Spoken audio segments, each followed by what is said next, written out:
আমরা এবার যেদিকে নজর রাখবো, দুর্ঘটনার খবর আপনাদের জানাই। প্রতিমা নিরঞ্জন করতে যাওয়ার পথে মর্মান্তিক দুর্ঘটনা ঘটেছে শুক্রবার 11:30 নাগাদ। বছর 31-এর রেণুকা সরকারের মৃত্যু হয়েছে দুর্ঘটনায়। বালিগঞ্জ প্লেসের বাসিন্দা তিনি। আদি বালক সংঘে প্রতিমা শোভাযাত্রার সঙ্গে তিনি বেরিয়েছিলেন। শরৎ বোস রোডে ট্রলার আসতেই দুর্ঘটনা ঘটে। রেণুকা ওই মহিলার মৃত্যু হয় বলে জানা যাচ্ছে। রেণুকা সরকার বালিগঞ্জ প্লেসের বাসিন্দা।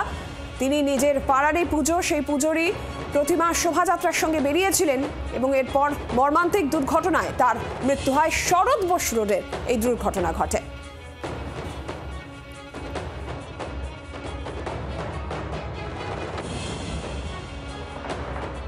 আরও যারা ছিল তাদের চোখের সামনেই একদম চাকাগুলো নাকি ওর মাথার প্রতি পুরো একদম পা ভেঙে গিয়ে একদম হয়ে গেছে, পুরো থেঁতলে গেছে আর কি। মানে অনেকে মিলে বসেছিল নাকি? হ্যাঁ, অনেকেই ছিল, আমাদের পাড়ার অনেক মেয়েরা গেছিলো, সব অনেকেই ছিল। ওদের সামনে ওই শাড়িটা আটকে গেছে, আঁচলটা আটকে চাকার মধ্যে। চালকের দোষ নেই তো অনেকে বলছে। ওই চালক অত বড় গাড়ি, আর ঠাকুর প্রতিমা যখন এর করানো ছিল চালক তো দেখতে পাচ্ছে না, পুরো গাঢ় হয়ে আছে। মানে প্রতিমা অনেক বড়, মুখটা ছোট ট্রলারের, যেটা আমি শুনলাম। বিসর্জনের দিন এরকম একটা ঘটনা ঘটবে আপনারা কি ভাবতে পেরেছেন? না, আমি বুঝলাম কালকে আনন্দ করে গেল, এরকম হবে না কেউ বুঝতে পারে। কি মানে যখন গেল তখন কি ওখানে প্রচুর লোক ছিল? ওই হ্যাঁ, আমাদের পাড়ার মেয়ে বউ ভর্তি অনেক গেছে। কিভাবে ঘটে গেল, কি জানতে পেরেছেন আপনারা, কি শুনেছেন? আমরা শুনলাম যে গাড়ি থেকে পড়ে গিয়ে শাড়িটা আটকে গেছে, আর তারপরেই গাড়ি ওর উপর দিয়েই চলে গেছে।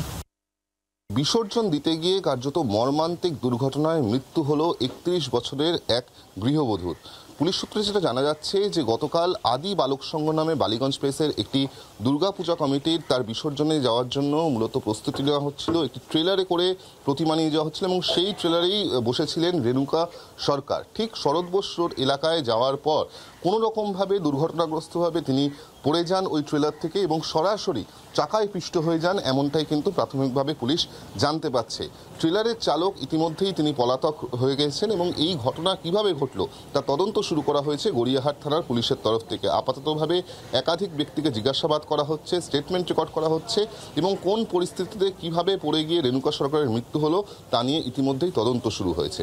জি 24 ঘন্টার জন্য ক্যামেরায় দেবাশিস বটমবেলের সঙ্গে বিক্রম দাস, কলকাতা। বাংলার আওয়াজ, বাঙালির আবেগ, জি 24 ঘন্টা।